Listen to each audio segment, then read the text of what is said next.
Hey guys, how's it going? My name's Joe. Welcome to SNES's Life. This is recap episode number 60. We have made 300 games. This is a long time going. I'm almost halfway through the SNES library, and it's just something amazing. I found a lot of great games. I found a lot of mediocre games. And I found a lot of awful games. But today we're covering these 5 games. We got starting out Barbie Supermodel. It is a game. It is functional as a game. It's playable. It's basically some real simple left to right, not platforming, but like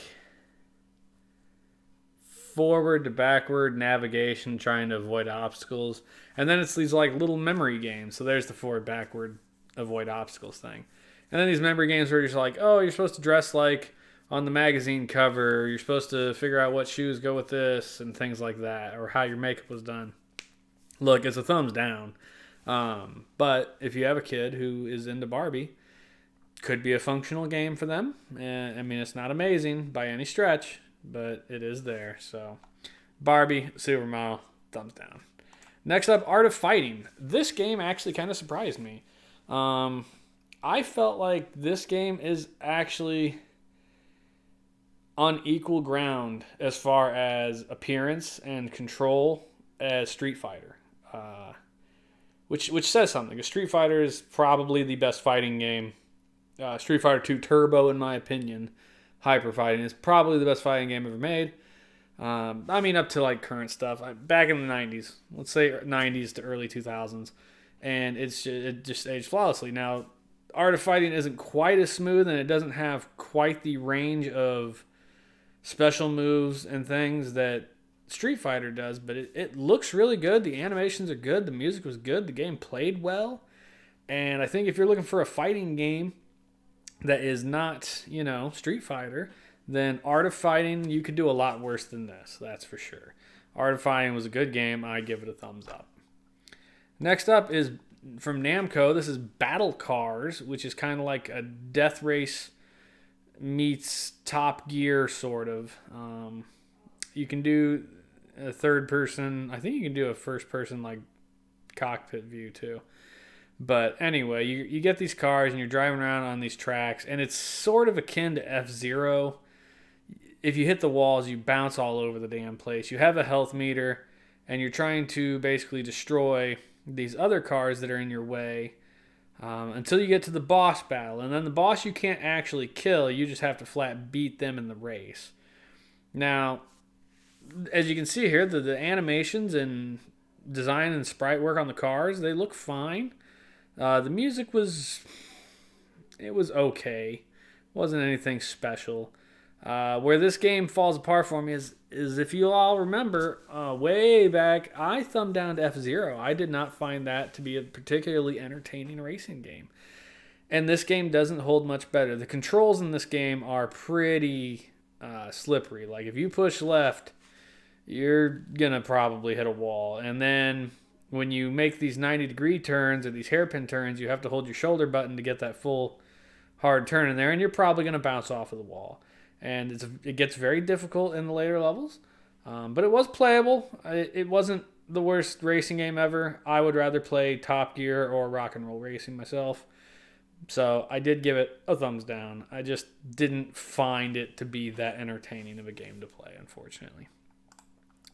Fourth, we got Battletoads Double Dragon. It's pretty hard to go wrong with a beat 'em up. And, you take Battletoads is give or take. A lot of people don't like it. Double Dragon, on the other hand, is a well-revered brawler, and we love that game. So this game, I don't think visually lives up to the Battletoads game that we played more recently for the Super Nintendo, nor does it hold up, I think, to a number of other two-player scrolling beat-em-ups. But it did. This is two-player co-op being played right here. Me and my youngest son Louis were playing these. He likes beat-em-ups. And the animations were fluid. The sprite work was decent. The color was good. The music was good. The gameplay was hard as balls when I was playing it. I played the game for about half an hour by myself. And then a half an hour with Louis. And it does not modify the difficulty. Like, with 2 players, you have the same number of guys to kill as you do with 1 player. And so with 2 players, we made it much further, much faster. So definitely play it with 2 players. But it is a fun game. We did enjoy ourselves very much. And it gets a thumbs up from me, which not real shocker. Finally, we get the Adventures of Dr. Franken. This was the bog standard style platformer, unfortunately. So you're Dr. Franken, which you're Frankenstein's monster. Anyway, the point is you took your wife apart and shipped her to your vacation destination because she didn't have a passport. So now she got lost in the mail and you're trying to find her body parts so you can put her back together.